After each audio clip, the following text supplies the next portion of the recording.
Okay, students, so let us continue with the theories under information processing approach. Read this quote very carefully. Everybody is a genius, but if you judge a fish by its ability to climb a tree, it will live its whole life believing that it is stupid. So, why am I reading this quote to you? Because the next theory that we are going to do is based somewhere on this quote only. The next theory that we're going to do is Gardner's theory of multiple intelligence. Now, Howard Gardner was a very, very good psychologist, and he developed this theory of multiple intelligence by doing a lot of research. He researched on a number of extremely talented people, people who were very, very good, exceptionally good in their particular field. So, what he did after a lot of research, he found that actually everyone is very intelligent, but everyone has a different kind of intelligence. So, he said that there are various types of intelligence, and all these types of intelligence are independent of each other. Independent of each other means that it is not necessary that a particular person who is good in one type of intelligence may be good at other type of intelligence also, or that if he is good at one type of intelligence he cannot be good at other type of intelligence. All the intelligence are different in nature. He said it is not how smart you are, it is how you are smart. So let us see what he gave. He gave these basic 8 kind of intelligence, and that is why his theory was also known as theory of multiple intelligences. As you can see, these 8 types of intelligence are represented very nicely in this image. First is linguistic intelligence. Now, what is linguistic intelligence? It is ability to produce and use language. Means the ability to use words very, very fluently, very, very flexibly, to express your own thinking and to understand others. So you can see here the people who are very, very excellent in words, languages. This type of intelligence is seen in poets, writers, etc. So linguistic intelligence is the ability to use language and words very, very fluently and flexibly. Next, we come to logical mathematical intelligence.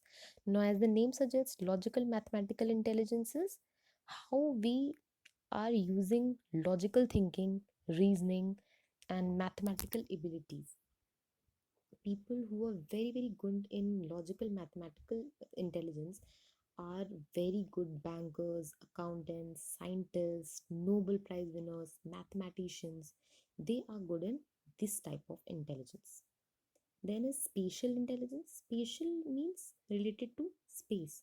So people who are having this spatial intelligence, they are able to visualize patterns, visualize images. For example, you see interior designers, you see surgeons, architects, all these painters, sculptors, all these have very, very nice imaginations. They are able to visualize information very nicely, visualize images, and they are able to manipulate that. So if you want to know the example of spatial intelligence, you can see here that people who are interior designers, engineers also, architects also, they have spatial intelligence. Next is musical intelligence. As we know from the word only that who is having musical intelligence will be very, very excellent in performing and composing musics. For example, composing a new song, rhythms, understanding the rhythm. Not everyone is very, very intelligent in it. So people who are intelligent are very, very sensitive to sounds, vibrations. They can create new music, they can understand, they are very sensitive to sounds and vibrations. Next is bodily kinesthetic intelligence. Now, bodily kinesthetic intelligence is the ability of a person to use the whole body or some part of the body very, very creatively or flexibly. So, for example, people who are excellent in sports, they are excellent in actors, they are excellent dancers, the actors, gymnasts, surgeons.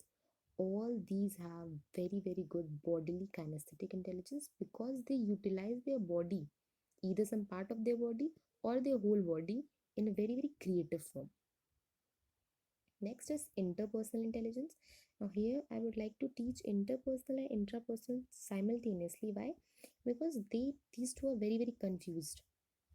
So, interpersonal is the ability to understand the feelings of others, the feelings, the motives, desires, behavior of other people, right?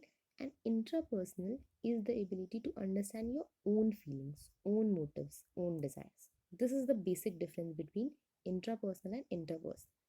Now, tell me, who will have very, very good interpersonal intelligence? Psychologists, counselors, politicians, social workers. Why? Because they have the ability to understand the behaviors, aspects, and feelings of others. Intrapersonal, who will have a very good interpersonal intelligence? Spiritual leaders, philosophers. Why? Because they focus on their own selves, own feelings to understand their own behaviors. Now, last is naturalistic intelligence. Naturalistic means related to nature. And the people, you must have seen some people are very, very good at recognizing, they are very, very good at, they are very familiar with flora and fauna, means plants and animals. So they can very, very easily discriminate between two plants, two species. So ability to identify the features of natural world that is around us. So who will be very, very good at it? Biologists, hunters, farmers, tourists, conservationists, environmentalists. All these people are very, very intelligent in naturalistic intelligence. Yes, so now here we end with the Gardner's multiple theory of intelligence. If you have any doubt, please ask me so that we can continue.